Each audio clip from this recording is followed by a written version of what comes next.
AP ముందంజలో ఉంది. అదేంటి అనుకుంటున్నారా? అది దాడులు, హత్యల్లో.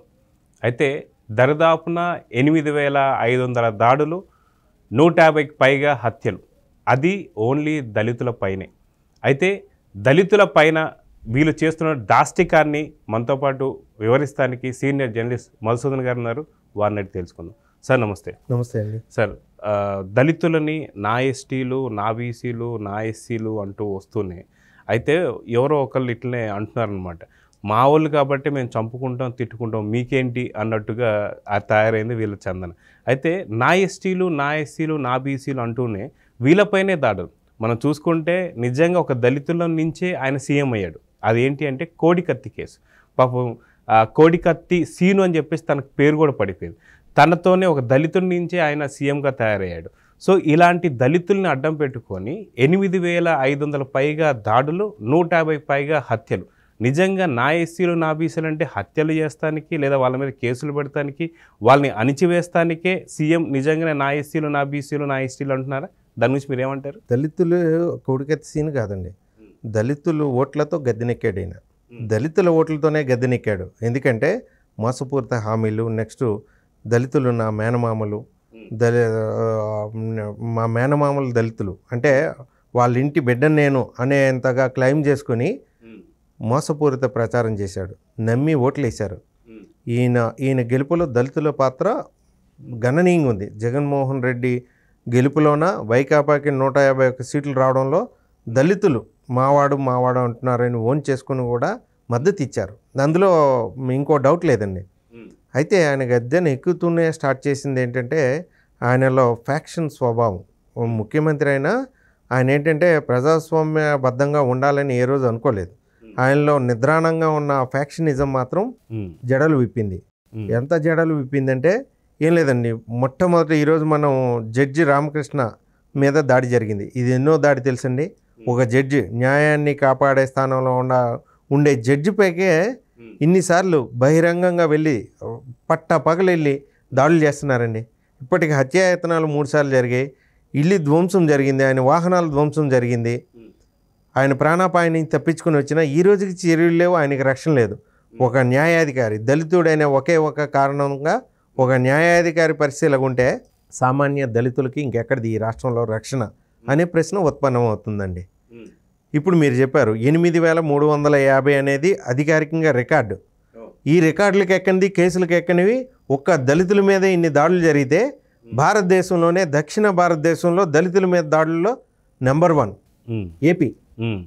అభివృద్ధిలో లేదు, దళితులకు సంక్షేమ పథకాలు అందించడంలో లేదు, దళితులకి ఉద్యోగాలు కల్పించడంలో లేదు, దళితుల మీద దాడులు చేయడంలో మాత్రం నెంబర్ 1 అయిందండి. ఇది కేవలం ఆయనలో నియంత మనస్తత్వం, ఈ ఫ్యాక్షన్ మనస్తత్వంతో ప్రశ్నిస్తే తట్టుకోలేడండి. మీరు మొదట సుధాకర్ గారిని తీసుకుంటే ఆయన ఒక ప్రశ్న అడిగాడు. డాక్టర్ని కరోనా టైంలో ప్రాణాలు కాపాడే డాక్టర్కి ఒక మాస్క్ ఇవ్వలేరా అని అడిగాడు. ఇదేం ప్రభుత్వం అన్నాడు.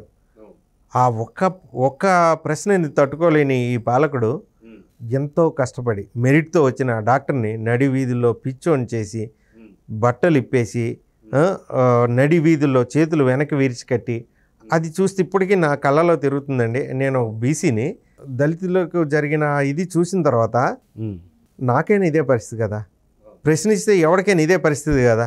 డాక్టర్ సుధాకర్ ఆడియో మీరు ఒకసారి వినాలండి. నా తల్లి పూర్తిగా అవసాన దశలో ఉంది, నా కొడుకు కూడా సెటిల్ కాలేదు, అప్పులు ఉన్నాయి, దయచేసి గౌరవప్రదంగా రిటైర్ అయిపోతాను అని కాళ్ళ వెళ్ళపడ్డాడండి.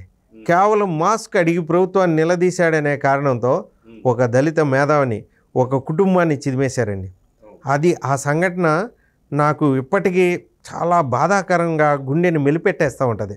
అక్కడి నుంచి వెళ్తే ఓం ప్రతాప్ అనేవాడు బాగా ఆల్కహాల్ హ్యాబిట్ ఉన్న వాళ్ళకి సోషల్ మీడియాలో స్టార్టింగ్ ఏపీలో వచ్చిన బ్రాండ్లు వీటన్నింటి మీద సెటైర్లు వచ్చేవి. పేరు తెలియని బ్రాండ్లు, చాలా విచిత్రంగా ఉన్న పేర్లు, వాటితో ఫన్నీ స్కిట్స్ చేసుకునేవారు. మరి వాడికి ఏమనిపించిందో ఓం ప్రతాప్, చిత్తూరు జిల్లాకు చెందిన ఓం ప్రతాప్, ఇది ఎప్పుడైనా పేరు చూసారా, దీని రేట్ చూసారా అని చిన్న వీడియో పెట్టాడండి. అంతా మ్యాక్సిమం 15 సెకండ్లు. ఈ డబ్బు ఏమవుతుందిరా అంటే ఆయన ఆవేదన అంతా ఏంటంటే ఆటో తోలుకునేవాడు. 100 రూపాయలు ఇస్తే బీరు వచ్చేది, 120 రూపాయలు బీరు వచ్చేది. అటువంటిది 250 రూపాయలు అయింది బీరు. అది పేరు తెలియని బీరు. ఆ బీరు తాగితే తెక్కరగుతుంది. ఆ ఆవేదన నుంచి ఆయన సరదాగా ఫేస్బుక్లో ఓ పోస్ట్ పెట్టాడండి. ఎవరికి పోతుందిరా ఈ డబ్బు అంతా 250 రా అంటూ మాట్లాడితే తెల్లారేసరికి ఆ నవ్వుతూ ప్రశ్నిస్తూ మాట్లాడిన ఆ ముఖం తెల్లారేసరికి నిర్జీవంగా శవమై పడి ఉందండి. ఆయన హత్య కారకులు ఎవరో మీకు ఇంకా చెప్పాలా? ఆయన్ని చంపేశారనే సంగతి ఎవరు ఏ మద్యం మాఫియా చంపింది, ఎవరిని ప్రశ్నించాడు వాళ్ళు చంపారని ఇంకా చెప్పాలా? ఆ అనుమానాస్పద మరణాలు ఆంధ్రప్రదేశ్లో నమోదైనవి 150 హత్యలు. అవి హత్యలు 100% దళితుల హత్యలు 150 జరిగినాయండి. 150 హత్యలతో కలిపి దాడులు, మానభంగాలు, గృహ దహనాలు అన్నీ కలిపితే 8350. ఏ దేశంలో ఏ రాష్ట్రంలో జరగలేదు. మళ్ళీ వేదిక ఎక్కితే నా ఎస్సీలు అని ఎలా చెప్పిస్తారండి? మీరు అన్నట్టు నా ఎస్సీలు అంటే తన వాళ్ళు కాబట్టి తను చంపుకుంటాను, మా బాబాయిని నేను పొడుచుకుంటానా, మా కన్ను అలాగే నా ఎస్సీలు నేను చంపుకుంటాను అంటూనే చంపేసుకుంటూ పోతున్నారనే అర్థం వచ్చేలా ఉందండి. ఇది ఎక్కడికి దారి తీసిందంటే, నేను అంబేద్కర్ విగ్రహం పెట్టాను కాబట్టి 100 మంది దళితులను చంపొచ్చు, ఇది నాకు లైసెన్సు అనే స్థితికి గవర్నమెంట్ వెళ్ళిపోయిందండి. అవును. ఈ టీడీపీ గవర్నమెంట్ హయాంలో దళితులకి ఇన్నోవాలు ఇచ్చారండి. ఇన్నోవాలు యువకులకి ఆటోలు ఇచ్చారు, స్వయం ఉపాధి రుణాలు ఇచ్చారు, రక్షణ కల్పించారు. ఇన్ని జరిగితే నా ఎస్సీలు అంటూ అధికారంలోకి వచ్చిన ఈయన చేసిన అయితే అన్యాయం చేశాడు, దాడులు చేశాడు.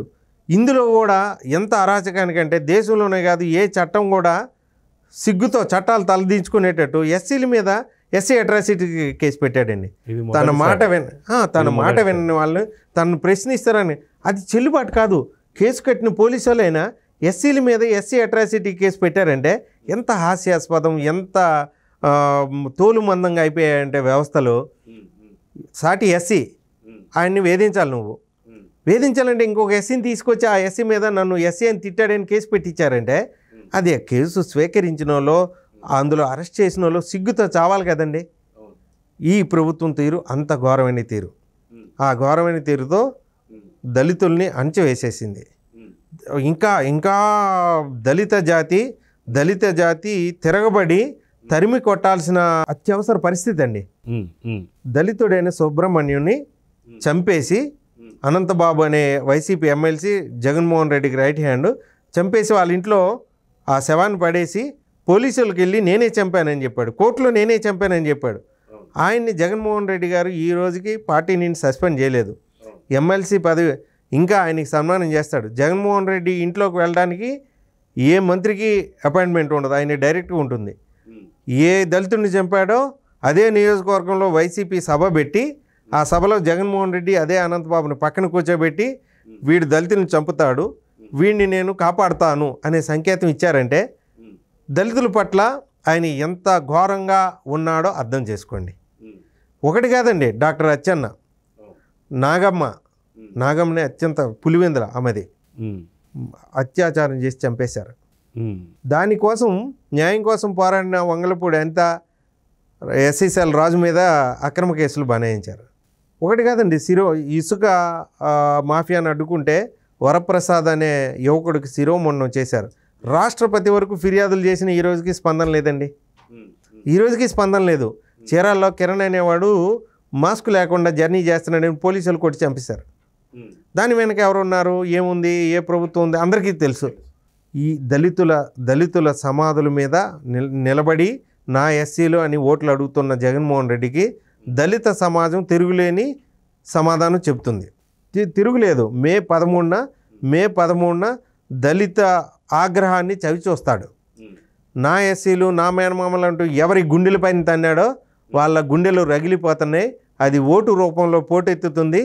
దళితుల ప్రతాపం ఏంటో చూపిస్తారు. దళితులు అంటే సానుభూతిగా మాట్లాడతారండి. నమ్మకం, ధైర్యం, పోరాటం, ఉద్యమం ఇవన్నిటికి పెట్టింది పేరండి. అది జగన్మోహన్ రెడ్డి ప్రత్యక్షంగా మే 13 ఎన్నికల్లో చవి చూస్తాడండి. అయితే చూద్దాం సార్. ఎందుకంటే ఇంతకుముందు అనంతబాబుని 2-3 చోట్ల కూడా తిరిగి తరిమి కొట్టినటువంటి పరిస్థితి మనం చూసాము. సో దళితులందరూ కూడా ఫిక్స్ అయిపోయి ఉన్నారు ఎవరికి ఓటేయాలి, ఎవరికి ఓటేయొద్దని. సో నా ఎస్సీలు, నా ఎస్టీలు, నా బీసీలు అనే వాళ్ళు ఎవరైతే ఉన్నారో ఖచ్చితంగా రేపు పొద్దున మే 13వ తారీఖు వాళ్ళ విలువైన ఓటుని వినియోగించి జూన్ 4న ఎలాంటి తీర్పు ఇస్తారో వేచి చూద్దాం. నమస్తే.